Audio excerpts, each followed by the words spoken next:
Bien le bonsoir la populace. L'histoire d'aujourd'hui se déroule à Christiansburg, en Virginie. Laissez-moi vous mettre dans le contexte. Une certaine Amanda Taylor, âgée de 23 ans, vit à Christiansburg en Virginie avec son mari Rex, âgé de 25 ans. Ils sont ensemble depuis plus de 9 ans et ont 2 enfants. Dale a 17 mois et Damian 6 ans. Aujourd'hui, je vais vous raconter l'histoire d'Amanda Taylor.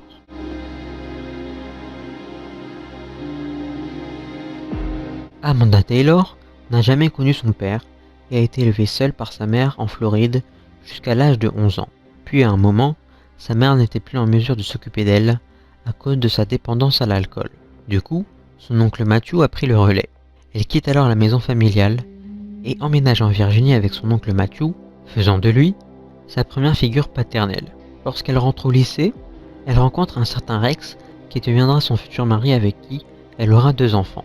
Lors de leur adolescence, ils se trouvent beaucoup de points communs, comme leur date de naissance, le 27 mars, et leur amour pour l'horreur. Et quand ils ne sont pas ensemble, ils continuent quand même à se parler par le biais d'internet. Amanda alimente son amour pour l'horreur sur les réseaux sociaux, et alors qu'elle n'a que 15 ans, elle apprend une nouvelle inattendue, son enfantement. Ils emménagent alors ensemble, et au bout de 8 ans de vie commune, leur quotidien de jeunes parents commence à peser, ce qui n'arrangera pas le combat de Rex contre la dépression qui le détruit de l'intérieur. Rex se retourne alors vers son père Charlie pour trouver de l'aide et du réconfort.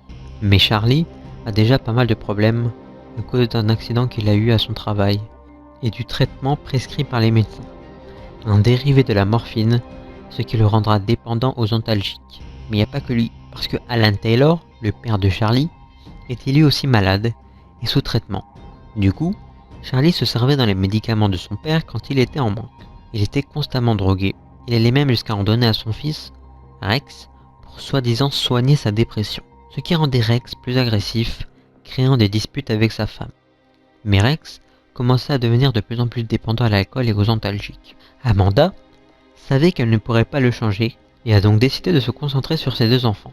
Elle s'est alors séparée de Rex et elle est partie vivre avec sa mère.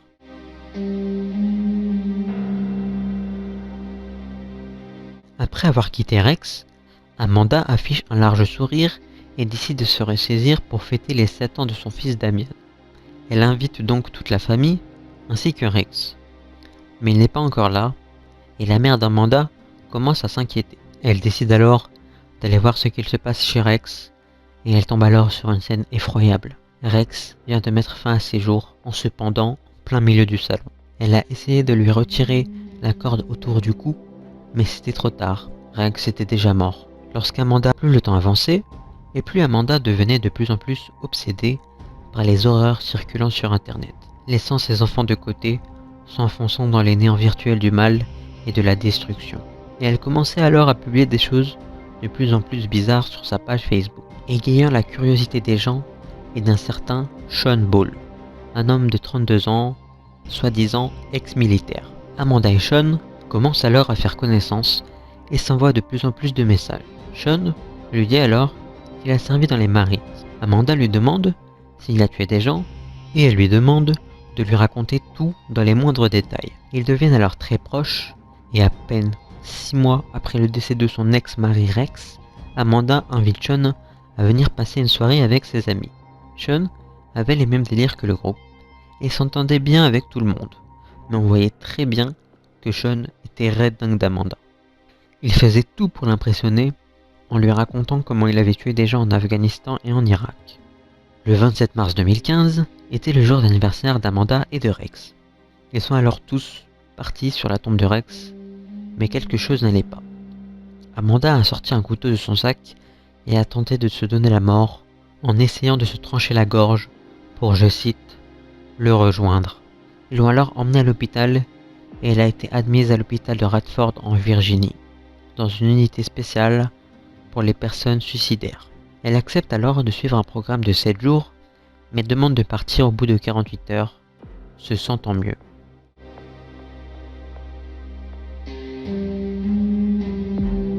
Elle appelle alors Sean pour venir la chercher, car elle savait très bien que Sean ferait tout ce qu'il lui demande de faire. Mais Amanda n'était pas dans son état normal. Elle a changé sa douleur et sa souffrance en colère. Amanda commence alors à remettre la cause du décès de Rex sur son père Charlie, en disant que sans lui, Rex serait encore en vie. Elle a alors dit à Sean qu'elle voulait qu'il soit mort, que Charlie meure. Et comme Sean voulait toujours impressionner Amanda, il s'est alors procuré des armes et lui et Amanda sont partis chez Charlie. À 16h30 pile, le drame a eu lieu. C'est la voisine de Charlie qui a retrouvé le corps de Charlie inanimé dans son salon et elle a alors appelé la police. Il a reçu plus de 30 coups de couteau. La police recherche alors des preuves pour trouver le meurtrier, mais ce que Amanda et Sean avaient oublié, c'était que Alan, le père handicapé de Charlie, était dans la chambre d'à côté et a tout entendu. Il explique alors à la police que 2 personnes étaient présentes, dont Amanda Taylor. Amanda et Sean partent alors vers le sud pour disparaître. La police recherche des informations sur ses réseaux sociaux, en passant par Tumblr, Twitter et Facebook. Mais une photo intrigue la police. On voit Amanda prendre un selfie avec un couteau rempli de sang dans la main, avec le corps de Charlie en arrière-plan dans le canapé, avec un grand sourire aux lèvres, comme si elle n'avait aucun remords. La police fait alors tout pour la retrouver et tombe sur le profil de Sean Ball. Ils font alors très vite le lien entre Amanda et Sean. Melissa Taylor, la mère de Rex, reçoit un appel de la part d'Amanda qui lui dit qu'elle a tué Charlie et qu'elle l'a poignardé pour que elle et Rex tournent à la page et que tout ça était à cause de lui. Un mandat d'arrêt est alors émis à l'encontre de Sean Ball et d'Amanda Taylor dans tout l'État. Mais ils ont déjà traversé la frontière entre la Virginie et le Tennessee.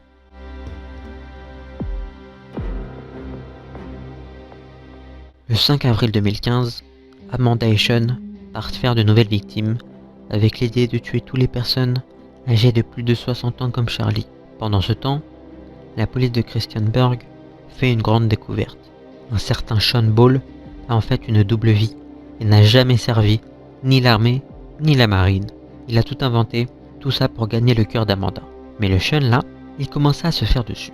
Mais Amanda, elle voulait que Sean lui prouve qu'il serait toujours là pour elle. Alors, elle a alors arrêté une femme dans la rue qui faisait son jogging et lui a demandé de la tuer, car Sean lui avait promis qu'ils feraient tout le meurtre ensemble. Mais il a commencé à faire machine arrière, ce qui n'a pas du tout plu à Amanda. Elle s'est arrêtée sur le côté de la route, l'a fait sortir de la voiture et lui a tiré une balle dans la tête avant de prendre la fuite. La police reçoit un appel vers 12h30 et qui c'est qui est au bout du fil? Amanda Taylor. Elle explique à la police qu'elle est perdue et qu'elle veut rentrer en Virginie. L'enquêteur arrive à la faire parler et réussit à la localiser en Caroline du Nord. Il contacte la police de l'État et leur indique son emplacement. Elle est alors arrêtée à bord de la voiture de Sean, mais ils ne savent pas encore où et qu'est-ce qui est devenu Sean. Ils retracent alors son parcours et tombent sur le corps de Sean. Il a reçu une balle qui est entrée dans sa joue, lui a traversé la nuque et s'est logée dans son épaule. Mais par miracle, lorsqu'il est retrouvé, il est encore en vie et il est donc transféré à l'hôpital. Il parvient à se rétablir, tandis qu'Amanda est placée en détention. Elle est alors interrogée et leur explique tout, comme quoi elle est partie chez Charlie et qu'il était en pleurs. Elle a alors commencé à le poignarder dans le cou, mais elle se protégeait avec son bras. Et elle leur dira aussi qu'elle l'a touché plusieurs fois au visage, pendant que Sean le frappait avec un pied de biche. Mais elle rajoute un détail sordide. Elle dit qu'elle a tué Charlie à 3h27 parce que le 3 et le 27 représentaient leur date d'anniversaire, le 27 mars. Le 12 novembre 2015, Amanda Taylor est condamnée à la réclusion à perpétuité sans liberté conditionnelle possible, tandis que Sean Ball plaide coupable pour meurtre et est condamné à 40 ans de prison. Amanda est en ce moment emprisonnée au centre correctionnel pour femmes de Fluvanna, en Virginie. Elle est toujours active sur Facebook et poste souvent des photos avec sa famille. Et si vous voulez en savoir plus sur l'histoire d'Amanda Taylor, je vous conseille d'écouter le podcast de True Crime en description, qui est très intéressant. Bon voilà, j'espère que cette vidéo vous a plu. Si elle vous a plu, n'oubliez pas de liker, de commenter et abonnez-vous. Salut à tous, c'était Cézépa.